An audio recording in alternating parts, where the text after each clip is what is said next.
Director, nitwa Jean Marie Twagirayezu, abandi Director General ushinzwe Criminal Investigations mu rwego rw'igihugu rushinzwe ubugenzacyaha.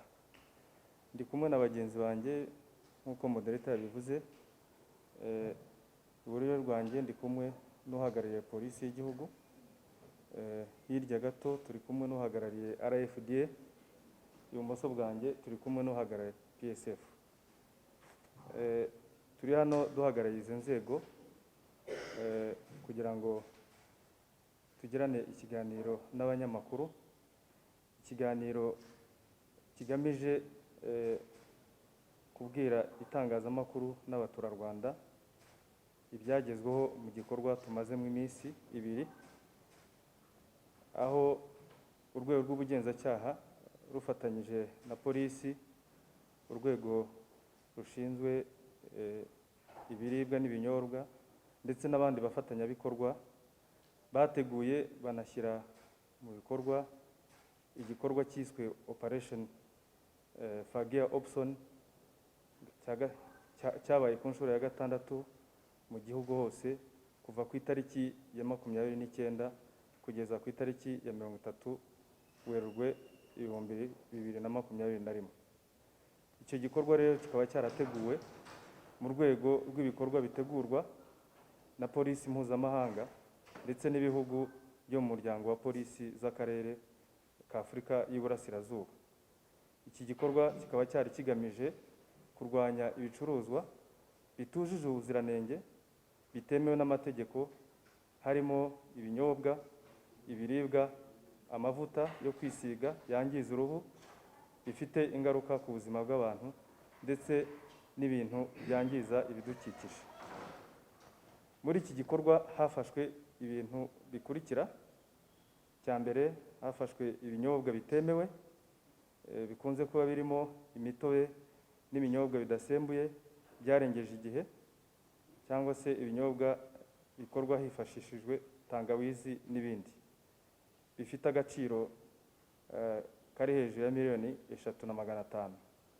Hafashwe ibiribwa bitandukanye bitujuje ubuziranenge birimo ifu y'ibigori, ifarini, ubuki, imigati, ibintu byangirika vuba bitwawe mu bikoresho bitabugenewe nk'inyama, amata, fromage, ibindi biribwa birimo nk'urusenda rukorwa mu buryo butujuje ubuziranenge n'ibindi. Nabyo muri ubu bwoko bw'ibiribwa hafashwe ibintu bifite agaciro kari hejuru ya miliyoni 19,600. Hafashwe kandi ibinyobwa bibarwa mu bwoko bw'inzoga z'inkorano zitujuje ubuziranenge cyangwa se ibyakozwe batabifitiye uburenganzira, inzoga zarengeje igihe, inzoga ziri mu macupa n'izindi ambaraje zitemewe, cyangwa se ibinyobwa nanone biri mu macupa y'izindi nganda, ubona ko harimo kwigana ibyo bashyiramo muri za ambaraje n'ibindi, cyangwa se inzoga zishyirwa mu maplastike kandi zidakwiriye kuba ziri mu maplastike, inzoga zirimo za rikeri ziriho za tax stamp ya revenue z'impimbano n'ibindi bicuruzwa mu buryo bw'amagendo. Ibi nabyo hafashwe ibicuruzwa bifite agaciro kari hejuru ya miliyoni 15,900. Hafashwe kandi amavuta atandukanye yo kwisiga yangiza uruhu, nayo afite agaciro kari hejuru y'670. Hafashwe amashishi akoreshwa mu buryo bwo gupfunyika ibiribwa, nayo atemewe. Hafatwa imiti itujuje ubuziranenge ikoreshwa mu gusukura intoki, yifashishwa muri iki gihe cyo kurwanya icyorezo cya COVID, izwi nka hand sanitizer. Hafatwa itabi rya magendo, hafatwa insinga z'amashanyarazi zitujuje ubuziranenge, hafatwa n'imiti y'amatungo yarengeje igihe ndetse n'icuruzwa mu maduka atabugenewe. Muri rusange rero muri iki gikorwa ibintu byose byafashwe bitujuje ubuziranenge bitemewe n'amategeko bifite agaciro ka miliyoni zirenga 42,700 y'u Rwanda cyangwa se ibihumbi 43,300 arenga by'amafaranga by'amadolari. Muri iki gikorwa rero hafashwe ibintu bitandukanye nk'uko mubibona hano. Ibi ni bimwe mu byo mubona hano. Ibyinshi bigiye biri hirya no hino aho byafatiwe mu turere nk'uko twabibabwira ko ari igikorwa cyakozwe mu gihugu hose, ariko hanafashwe bamwe mu bantu babikora. Aho muri iki gikorwa cyakozwe mu minsi 2 hafashwe abantu 3 barafungwa kubera ibyaha bifitanye isano n'ibyo bikorwa bakoraga byo gucuruza ibintu bitemewe n'amategeko, aho dosiye zabo zirimo gukorwa kugira ngo zizashyikirizwe ubushinjacyaha nabwo buzazishyikirize ubutabera. Mu gihe hari n'abandi bantu batandukanye nanone bagiye basanganwa cyangwa bafatanwa ibicuruzwa bitujuje ubuziranenge cyangwa bitemewe, nabo bazafatirwa ibihano byo mu rwego rw'ubutegetsi birimo gucibwa amande n'inzego zibishinzwe, ndetse n'ibyo bafatanywe bikaba byarafatiriwe kugira ngo bizangizwe. Mu by'ukuri rero iki gikorwa n'ibyafashwe ni ingirakamaro kubera ko bifasha igihugu kuvana ku isoko ibintu bicuruzwa bitujuje ubuziranenge, bibangamira cyangwa se bigira ingaruka ku buzima bw'abantu, ku bucuruzi ndetse no ku bukungu bw'igihugu muri rusange. Muri ibyo bicuruzwa rero ngira ngo murabibona byinshi ni ibinyobwa n'ibiribwa bifite koko ingaruka ku buzima bw'abantu. Twatanga nk'urugero rw'ibicuruzwa bikomoka ku buki, aho byagaragaye ko bamwe bakoresha ibinyabutabire bitandukanye bakabyita ubuki bw'imwimerere kandi atari bwo, bikaba bigira ingaruka zikomeye ku buzima bw'abantu. Tuboneho rero kwibutsa abaturarwanda bose ko kurwanya iki gikorwa, kurwanya ibicuruzwa bitujuje ubuziranenge atari igikorwa kireba gusa inzego z'umutekano zishinzwe kubahiriza amategeko cyangwa se inzego zishinzwe ubugenzuzi. Ni igikorwa mu by'ukuri kireba abaturarwanda bose kuko bibagiraho ingaruka ku buzima bwabo. Ni igikorwa rero buri wese asabwa kugira uruhare, cyane cyane hatangwa amakuru ajyanye n'abantu bose bakora ubwo bucuruzi butemewe, bacuruza ibyo bicuruzwa bitujuje ubuziranenge, kugira ngo inzego zibifitiye ububasha zishobore kubikurikirana, zishobore no kubihashya ku buryo bigabanya ingaruka bifite ku buzima bw'abantu n'ubukungu muri rusange. Muri makeya ni ibyo byagezweho muri iki gikorwa tumazemo iminsi 2. Nsaba na bagenzi banjye kugira ngo nabo bashobore kugira icyo bongeraho kuri tubabwiye byagezweho muri iyi minsi, mu bahagarariye inzego zitandukanye zihagarariwe muri iki kiganiro. Murakoze. Ishami rishinzwe kugenzura ingaruka z'imiti ndetse n'ibiribwa mu kigo cy'igihugu gishinzwe kugenzura imiti n'ibiribwa mu Rwanda, Rwanda FDA. Twebwe rero nk'ikigo gishinzwe kugenzura imiti n'ibiribwa mu Rwanda twagize uruhare muri operasiyo y'iminsi 2 yo gufata nk'uko DG yari amaze kubisobanura, kureba ishusho, gufata ibintu byose birimo ibiribwa, imiti bitujuje ubuziranenge cyangwa se by'ibyiganano. Tukaba rero nk'ikigo ahanini twagendaga tureba dufatanyije n'abandi. Icyo twari tugambiriye ahanini uretse gufata ibihari ni no kureba ese bituruka he, sosi yabyo, kubera ko bimaze kugaragara ko uyu munsi turabifata ariko ejo ugasanga byagarutse ku isoko. Ngira ngo rero twagize umusaruro mwiza kuko twari dufite abakozi ba Rwanda FDA mu gihugu hose, mu turere twose 30 bafatanije n'izindi team muri iki gikorwa. ariko kandi nk'uko twakomeje kubisobanura, hari harimo no kureba ese aho bikorerwa haremewe ntihemewe. Icyo nacyo cyavagaho kuvuga ngo ahantu hatemewe hakorerwa ibiribwa, ni ukuvuga ngo cyangwa se ibinyobwa, haba hari amahirwe menshi y'uko n'icyo bakoze kiba kitujuje ubuziranenge kandi kikaba cyagira ingaruka ku buzima bw'abantu muri rusange. Aho naho twagendaga tubigisha kuko byari birimwe muri objectives cyangwa se intego twari dufite muri iki gikorwa, kwigisha n'abantu kugira ngo barusheho kumenya inzira bicamo kugira ngo umuntu atangize uruganda rutangire rushyire ikiribwa ikinyobwa ku isoko.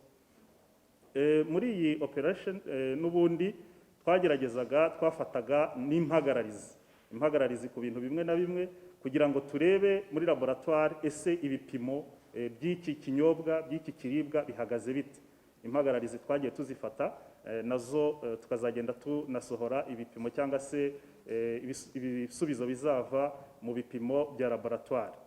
Ngira ngo rero twari twamaze gucamo byinshi mu byo twafashe, ariko biragaragaza ko ishusho y'ibiribwa, ibinyobwa, imiti bitujuje ubuziranenge hano ku isoko ry'u Rwanda bihari kandi dushobora kurwanya twese dufatanije. Nk'uko mwabibonye, harimo ibintu byinshi uba usanga mu by'ukuri amakuru agaragara ku kiribwa cyangwa se ikinyobwa agaragara atuzuye. Ari nayo mpamvu tuboneraho muri uyu mwanya kwigisha abaturarwanda kugira ngo niba ugiye kugura ji, niba ugiye kugura ikiribwa runaka, banza urebe ese iki kiribwa kiriho izina rikigaragaza, uruganda rwagikoze ruragaragara, ese nimero ikiranga iriho, ese itariki cyakoreweho iragaragara, igihe kizarangirira iragaragara. Mu by'ukuri twatangajwe no kubona amaji, ibiribwa bitandukanye byagiye bishyirwa cyangwa se biba bikiri muri za supermarket kandi byararangije igihe cyabyo. Mu by'ukuri ibyo bintu byose bishobora gushyira ubuzima bw'abantu mu kaga, bikanabatera indwara zitandukanye. Hari kategori yindi navugaho cyane y'abantu bagiye bagaragara bafata ibinyobwa bisembuye bakabishyira mu macupa ya plastique. Ikigo cy'igihugu gishinzwe kugenzura ibiribwa n'imiti cyatanze itangazo ubugira kabiri tuburira abantu, tubabwira n'ingaruka zirimo gupakinga ikintu kirimo alcohol muri plastic bottles cyangwa se gushyira ibinyobwa bisembuye mu macupa ya plastique. Bigaragaza ko uko ubushyuhe bwiyongera, ya plastique cyangwa se cya kintu gipfunyitsemo kigenda kirikinga cyangwa se hari ibigikomokaho bijya mu kinyobwa, kandi uko igihe gishira ku muntu ufata bya binyobwa bishobora kumutera indwara zirimo na za kanseri. Ariyo mpamvu dukangurira inganda, ariyo mpamvu dukangurira abaturarwanda kudakora ibinyobwa ngo bisembuye ngo bipfunyikwe mu macupa ya plastique. N'abantu nabo babifata babireke kuko bizagira kandi byagira ingaruka ku buzima bwabo. Mu bindi byagaragaye cyane nuko hari inganda usanga zaremerewe gukora, umuntu yemerewe gukora ikinyobwa gisembuye anatugaragariza rwose ko azajya gishyira muri kan cyangwa se mu icupa rimeneka, ariko ugasanga afite uburyo bubiri bw'ibintu akora, hari ibyemewe hari n'ibitemewe. Ngira ngo rero icyo nasorezaho muri iki kiganiro gito nuko twatanga inama cyane duhereye ku banyenganda. Abanyenganda bakora ibiribwa, ibinyobwa muri rusange n'imiti isukura intoki, nibagane ikigo cy'igihugu gishinzwe kugenzura ibiribwa n'imiti, babanze bandikishe inganda zabo. Aho bakorera tuhagenzure, turebe ko bafite ibikoresho byuzuye bikwiye gufasha mu kugira ngo ibiribwa, ibinyobwa, imiti bakora ibe yujuje ubuziranenge. Icya kabiri nuko dushishikariza abantu bose bafite inganda, ari izamaze kwandikisha aho zikorera, ari n'izizabikora, ko bakwiye no kwandikisha product, icyo tukita product registration. Niho tureba tukareba ese amakuru iki kiribwa cyawe, iki kinyobwa cyawe gikorwa gute, kigizwe n'ibiki, tukabanza tukakurebera mbere y'uko ubishyira ku isoko tutarabasha kubigenzura muri laboratoire. Icyo dukora nuko iyo umaze kucyandikisha uhabwa icyo bita QR code ishyirwa ku kiribwa cyawe cyangwa ikinyobwa cyawe, ku buryo umuntu wese ufite izi telefone za smartphone ashobora kureba amakuru agize icyo kinyobwa, iki kiribwa, uruganda rwagikoze, naho ruherereye n'ibindi. Mu bindi rero ni ugukomeza gushishikariza abantu bose gufatanya kugira ngo turwanye ibi bintu by'ibiribwa ibinyobwa bitujuje ubuziranenge, ariko kandi natwe tubihugukira ibibujijwe ntitubifate, gusoma amakuru mbere yo kugura ikiribwa tukabyitaho, ukareba ko kitarangije ubuziranenge, amatariki yacyo, ukareba ko mu buryo bugaragara ese niba ari ji yamaze gucikamo kabiri, hasi hari ibigaragara, hejuru urabona hari ko ji yamaze kugaragaza ko ubwayo itujuje ubuziranenge, iyo ngiye wiyigura. Numva ari inama zimwe twatanga. Numva nasoreza aha ngaha, buriya turakomeza. Murakoze. Murakoze. Njye nitwa Betty Abatoni, nkaba ndi umukozi w'urugaga rw'abikorera, nshinzwe guhuza ibikorwa by'inzego z'abikorera mu turere n'intara. PSF rero nayo yabaye umufatanyabikorwa muri iki gikorwa tuvuyemo, cyari kimaze iminsi 2 cya operation. Natwe twari turimo muri teams zitandukanye. Impamvu twanishimiye kuba part of ya team kubera ko nk'abantu bahagarariye abikorera, ibi bintu mubona bitujuje ubuziranenge byafectinga businesses z'abagenzi babo bakora ibintu byujuje ubuziranenge. Ntabwo ushobora competinga ku isoko n'umuntu ujya mu gikari agakorera ibintu bitujuje ubuziranenge nk'uku. Hari byinshi biba bitarimo, hari na process yose na registration no gushaka ibirango iyo process yose kugira ngo ujye kugera aho wemererwa kuba wakora ibintu cyangwa wacuruza, ibyo nabyo byinvolvinga cost. Rero kuba wakompitinga ku isoko n'abantu batujuje ibyo byose bagenda bagafata ibyo babonye bakazana ku isoko, baraza ugasanga bamanuye ibiciro, uwo wanyuze muri process cyangwa ukora ibintu byujuje ubuziranenge ntibashobora kuba bajyana ku isoko ngo bishoboka, kubera ko twe nk'abaguzi akenshi usanga tudafite knowledge yo kumenya iki ni kizima iki si kizima. Akenshi twe tuza tureba igishoboka kugurika. Rero ugasanga abikorera cyangwa se abanyamuryango bacu benshi business zabo ziraba affected kubera abantu bakora ibintu nk'ibi. Rero nk'urwego rubahagarariye rushinzwe ubuvugizi, kubavuganira no kubatoza umuco mwiza no kubaka ubushobozi bwabo, iyi ni inzira imwe mu byo twabafashamo, kuko ino team ntabwo yafataga ngo izifunge gusa, ahubwo hariho no kwigisha. Ikindi nk'uko mbivuga bisanzwe bya affectinga business, PSF muri rusange twafashije abikorera gushyiraho urwego rwabo rushinzwe kugenzura bagenzi babo bacuruza ibintu bitujuje ubuziranenge, bakanabaha n'inama kuko ubujyanama ni ngombwa. Bakunda gukora inspections ziri intano, iyo ni self regulation. Twe twifuza nk'abikorera, nk'abahagarariye abikorera ko abikorera bakwiregulatinga izi nzego zindi zikaza nyuma ari uko byananiranye. Muri urwo rwego rero hari iyo team isanzwe igenda ikajya muri bagenzi babo igakora operation, ikabereka ibicuruzwa byabo ko bitujuje ubuziranenge. Hari abakata ibiro, hari abavangavanga ibintu bitandukanye, bakagirwa inama. Ubwo rero iyo bashoboye kumva inama za bagenzi babo, biba biri ngombwa ko hari izindi nzego zisumbuye zibishinzwe nazo zazo zikadufasha kuramforosa. Ikindi nk'urwego, impamvu twabaye involved cyangwa bidushimisha, dushinzwe capacity building cyangwa se gutoza umuco abikorera. Tukeneye ko tugira abikorera bakurikiza amategeko. Turi mu gihugu cy'u Rwanda gifite amategeko akigenga, noneho abikorera muri rusange ku by'umwihariko nuko bagira n'amategeko y'ubucuruzi hejuru y'ayandi atugenga nk'abanyarwanda. Rero abikorera bagomba kumenya ko hari amategeko bagomba gukurikiza nk'abantu bari mu gihugu gikurikiza amategeko. Ibyo rero bidufasha no kubategura ko murabizi ko muri iyi minsi Made in Rwanda, igihugu cyashyize ingufu muri Made in Rwanda. Niba inganda ziriyo zifungura zari zihari zongera umusaruro, turanateganya cyane ko tuzahaza isoko ry'u Rwanda nk'abikorera, noneho tugatangira na export. Ntabwo rero abantu batangira ku exportinga mu gihe bagikora ibintu biri substandard nk'ibi ngibi. Ubu rero iyo habaye ama operations nk'izi ngizi abantu bagahabwa inama n'abirenzeho ababirenzeho bakaba bahanwa mu rwego rw'amategeko, twebwe nk'ababahagarariye tuba tugira ngo bagire uwo muco, noneho products zabo zizabe competitive ku isoko mpuzamahanga, kuko hari ibintu byinshi by'u Rwanda, made in Rwanda products zikenewe hirya no hino mu bihugu by'ibituranyi, ndetse nk'ubu buki bwacu burakunzwe muri Asia n'ibindi bihugu.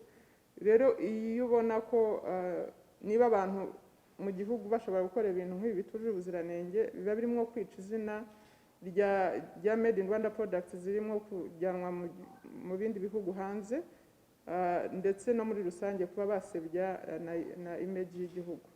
Ubu rero ni bimwe mu kwigisha ni uguhozaho.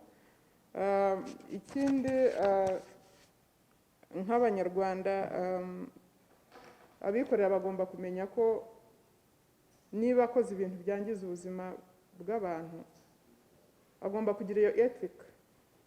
Abikorera bagomba kugira iyo ethic, kuko niba akoze ibintu byangiza ubuzima bw'abantu aba arimo no kwibeshya, kuko hari benshi batekereza ko azagurisha ibintu byarangije igihe, ibindi yakoze bitujuje ubuziranenge, akavuga ati yewe mu rugo iwanjye nzajya ntwara y'ibizima abandi bazirwariza. Ariko ntago ari byo, kuko ibyo bintu biba birimo kujya ku isoko y'u Rwanda, kandi murabizi twese turi abanyarwanda, tugira imiryango migari. Iyo wowe utabikoresheje mu rugo iwawe, hari abavandimwe bawe hirya no hino, kuko byagiye ku isoko ry'u Rwanda, ndetse biranarenga baba abavandimwe, haba abana bawe bari ku mashuri. Niba management y'ishuri ijya kugura kawunga ku isoko katujuje ubuziranenge, abana baraza kujya ku ishuri babiri, n'uwo baraza kuba ari.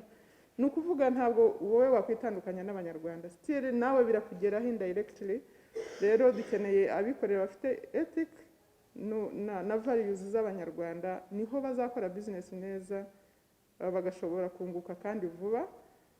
Rero nicyo navugagaho kuri iki gikorwa kimaze iminsi kiba. Tuzakomeza gufatanya n'inzego zitandukanye kugira ngo tugire abikorera b'abanyamwuga bazagera ahantu bageze igihugu. Murakoze.